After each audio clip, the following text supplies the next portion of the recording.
सप्रेम रामकृष्ण हरी. मी हरिभक्त परायण श्री जलाल महाराज सय्यद करंजीकर पुन्हा एकदा आपल्या सेवेमध्ये रुजू झालोय. आज ओले मूळ भेदी खडकाचे अंग ह्या अभंगावरती बोलण्याचा प्रयत्न करणार आहे. ह्या अभंगाचं विश्लेषण करण्याचा प्रयत्न करणार आहे. अभंगासाठी आग्रही आहेत ठाणे जिल्ह्यातून, भिवंडी तालुक्यातून, डोहले गाव येथून हरिभक्त परायण श्रीयुत निवृत्ती महाराज गोरले, जे एक वैद्य आहेत आणि उत्तम प्रकारचे कीर्तनकारही आहेत. माझा ज्ञानोबा या अत्यंत लोकप्रिय मालिकेमध्ये एका सुंदर अशा पात्राचं त्यांनी रेखाटन केलेलं आहे. असे निवृत्ती महाराज गोरले लिहितात, ओले मूळ भेदी खडकाचे अंग ह्या अभंगावरती बोलावं. अभंग आहे, ओले मूळ भेदी खडकाचे अंग अभ्यासासी सांग कार्यसिद्धी. नव्हे ऐसे काही नाही अवघड, नाही कैवाड तोची रवी. दोरे चिरा कापी पडिला कांचनी, अभ्यासे सेवनी विष पडे. तुका म्हणे कैचा बैसण्याची ठाव, जठरी बाळा वाव एकाएकी. या अभंगाच्या विश्लेषणापूर्वी एक अत्यंत महत्त्वाचा विषय मी सांगणार आहे. जसे की पूर्ण जगाला एक नाव सर्वश्रुत आहे, ज्ञात आहे, ते नाव आहे नेपोलियन बोनापार्ट. ह्या व्यक्तीला पाश्चात्य दार्शनिकही म्हणता येईल, एक उत्तम योद्धाही म्हणता येईल, एक उत्तम विचारवंतही म्हणता येईल. अशा प्रकाराने कुणाची काय मानसिकता आहे त्याला स्वीकारण्याची तो त्या पद्धतीने स्वीकारेल. तर हा नेपोलियन बोनापार्ट आपल्या जीवनामध्ये एक ओळ आपल्या डायरीमध्ये नित्य लिहित असे. तो म्हणत असायचा की nothing is impossible in the world. या जगामध्ये अशक्य असं काहीच नाही आहे. आणि तुकोबरायांचंही तेच मत आहे, असाध्य ते साध्य करिता सायास, कारण अभ्यास तुका म्हणे. या ओळीपासून सुरुवात करतो आहे. आपण बऱ्याचदा डोंगर दऱ्यांमध्ये प्रवास करत असतो. दगडाच्या आतमध्ये कुठेतरी एका ठिकाणी एखादं बीज जर पडलं, ते वडाच्या झाडाचं असो, ते पिंपळाच्या झाडाचं असो किंवा इतर कुठल्याही झाडाचं असो, त्या मुळाची कोमलता, त्या बीजाची कोमलता ज्यावेळेस अंकुरण सुरू होतं तर अत्यंत स्थिर असते. अगदी 2 बोटांमध्ये जरी घेतलं तरी त्याला आपण चिरडून टाकू शकतो. एवढा मलूल मृदू असणारं ते मूळ जशी जशी आपली अपेक्षा वाढते अन्न पाण्याच्या शोधार्थ, ते इकडे तिकडे भटकू लागतं. त्यावेळेस ते विचार करत नाही आणि दगडालाही चिरा पाडून, दगडालाही भेदून, खडकालाही भेदून ते आपलं अन्न प्राप्त करून घेतं. म्हणून बहुधा अनेक मोठ्या मोठ्या इमारती असेल किंवा मोठ्या मोठ्या पहाडांमध्ये, पर्वतांमध्ये आम्ही बघत असतो की त्यांचं जे स्खलन होत असतं ते हे झाडांच्या मुळांच्या वाढण्यामुळे होत असतं. म्हणून तुकोबाराय हे प्रमाण देतात की ओले मूळ भेदी खडकाचे अंग अभ्यासाची सांग कार्यसिद्धी. अभ्यासाची सांगता ही कार्यसिद्धीनं होत असते. कुठल्याही गोष्टीचा अभ्यास केला की सिद्ध व्हायला वेळ लागत नाही. तो अभ्यास परिपूर्ण झाला की सिद्धत्वाकडे नेत असतो, एका यशाकडे नेत असतो.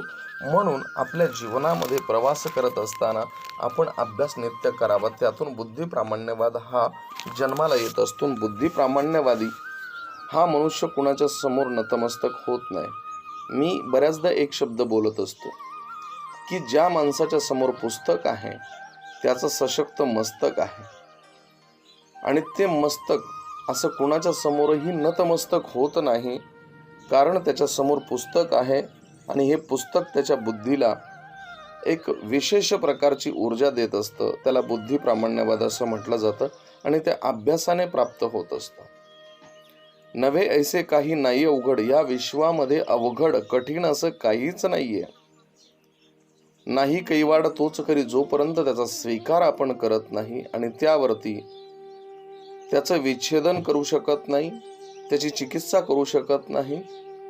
बऱ्याचदा असं म्हटलं जातं आणि संभ्रमही असतो. पुरातन काळामध्ये काही कथा चालत आल्यात असे केल्यानं तसे होईल, तसे केल्यानं तसे होईल. हो, हे शब्द प्रामाण्यवाद ठीक आहे, पण कालांतरानं त्याच गोष्टीची भीती निर्माण झाली की समाज जो आहे हा भेकड बनत असतो, घाबरट बनत असतो. त्या भयाची पोटी दुःखाची राशी, या भीतीच्या पोटी दुःख आहे. पण हे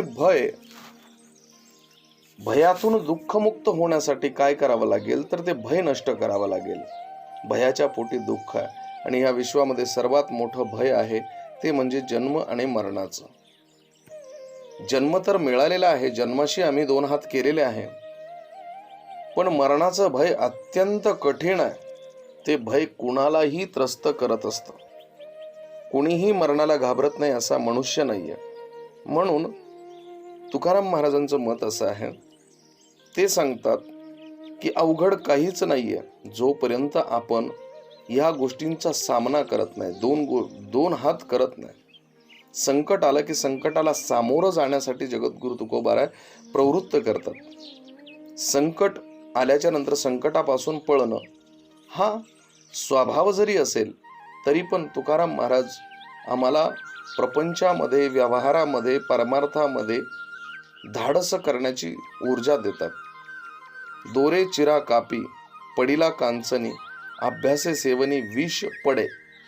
इथे पडे हा जो शब्द आहे शाब्दिक अपभ्रंश असावा किंवा मग पाठभेदात आला असावा, कारण त्याचा अर्थ जरा वेगळ्या पद्धतीने आपण काढण्याचा प्रयत्न करणार आहोत. एखादा दोर एखाद्या दगडावरती नित्य घासत असला, घासता घासता एक दिवस तो त्या दगडालाही कापण्याचं सामर्थ्य ठेवतो. दगडही कापतो. त्याचं नित्य घर्षण, सातत्य आणि त्यातून त्या चिरा म्हणजे दगडाला, चिरा हा दगडाचा प्रकार आहे, दगडापासून निर्माण झालेला एक मोठा दगडाचा तुकडा, त्याला चिरा असं म्हणतात. तर हा जो चिरा आहे, हा जो दगड आहे, या दगडाला सुद्धा दोर कापतो. अभ्यासे सेवनी विष पडे, हा जो पडे शब्द आहे थोडासा संशयात्मक आहे. तिथे पचे हा शब्द जर योजला असता तर उत्तम झालं असतं. एक अत्यंत सुंदर कथा. ज्या वेळेस नंद राजाच्या दरबारामध्ये चाणक्य जातात, चाणक्याचा अपमान होतो. चाणक्य आपल्या केशांना मुक्त करतात आणि सांगतात, शेंडी त्याच वेळेस बांधेन जोपर्यंत मी नंद कुळाचा नाश करत नाही. ते पूर्ण राज्यभर, पूर्ण भारतवर्ष फिरतात आणि नंद कुळाला शह देण्यासाठी एखाद्या व्यक्तीची आवश्यकता आहे, म्हणून ते त्याच्या शोधार्थ भटकत असतात. एक दिवस त्यांना चंद्रगुप्त मौर्य नावाची व्यक्ती भेटते. छोटासा मुलगा आहे. त्या मुलाला अर्थशास्त्राचे धडे दिले जातात, जे तक्षशिलामध्ये आचार्य चाणक्य अर्थशास्त्राचे प्राध्यापक आहेत. पुढे हाच मुलगा अर्थशास्त्रामध्ये तज्ज्ञ होतो. युद्ध प्रावीण्य त्याच्या नसानसांमध्ये भरलं जातं. राजकारण त्याला शिकवलं जातं आणि सर्वात शेवटी एक प्रयोग केला जातो.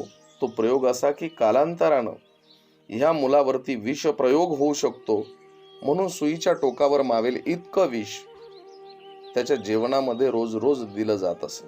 ते स्वतः चाणक्य करत असे. कालांतराने हळूहळू विषाची मात्रा वाढवली गेली आणि जास्त प्रमाणामध्ये विष त्याला जेवणामधून दिलं जात असायचं.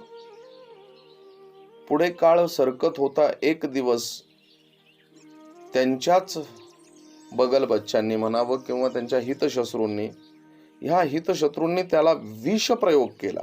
एकदा, दोनदा, चारदा, पण त्या विषाचा प्रयोग होत नाही. मग प्रकरण उघड झालं. विषाचा प्रयोग का होत नाही याचं कारण शोधलं तर आचार्य चाणक्यांनी त्याला विषपुरुष बनवलं होतं.